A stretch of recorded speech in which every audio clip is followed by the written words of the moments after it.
À chaque semaine, je traiterai d'un sport plus ou moins connu. Tout d'abord, je vais vous parler Speedmint, aussi appelé Speed Badminton. C'est le mélange de 3 sports, le badminton, le squash et le tennis. Je vais vous faire un bref historique de ce sport. C'est l'Allemand Bill Brandl qui a décidé de mettre en place ce nouveau sport.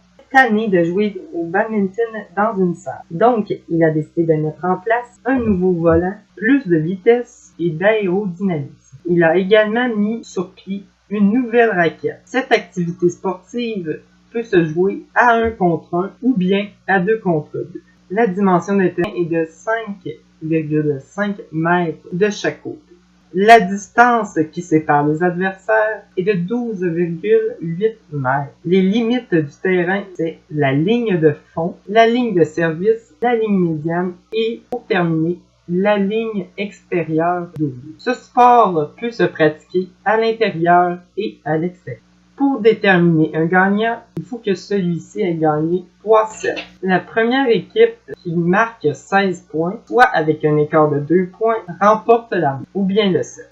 Pour que le point soit bon, il faut que le volant ait tombé dans le carré de l'adversaire, ou bien que le joueur ait commis une erreur. La faute peut être de différentes façons, soit que le service n'est pas bon, que le joueur touche le volant avec une ou des par son corps, que le joueur envoie à l'extérieur du corps adverse, ou bien que le joueur touche le speeder, soit le volant, plusieurs fois. C'est important de noter que le joueur qui envoie le speeder à l'extérieur du terrain, le jeu continue. Le choix du service est fait au hasard. Chaque joueur a droit à 3 services, chacun leur tour.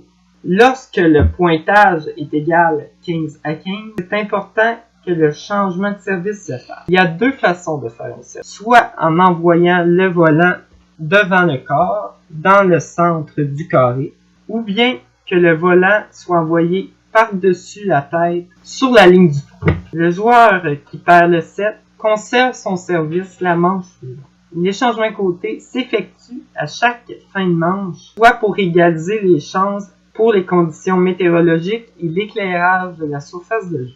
Lors de la 5e manche, le joueur doit changer de côté lorsqu'il a inscrit 8 points. Cette activité sportive peut se faire également la nuit. Elle est appelée le Blackminton. Les règles restent pareilles, mais il faut que l'équipement soit fluorescent, soit avec la peinture ou les nights. L'éclairage doit se faire avec des pieds de lumière noire, aussi appelés pods. Le matériel requis est bien sûr les raquettes, ainsi que les 3 différents volants, soit le Fun Speeder, le Match Speeder et le Night Speeder. Et j'espère que je vous ai donné le goût de pratiquer cette activité.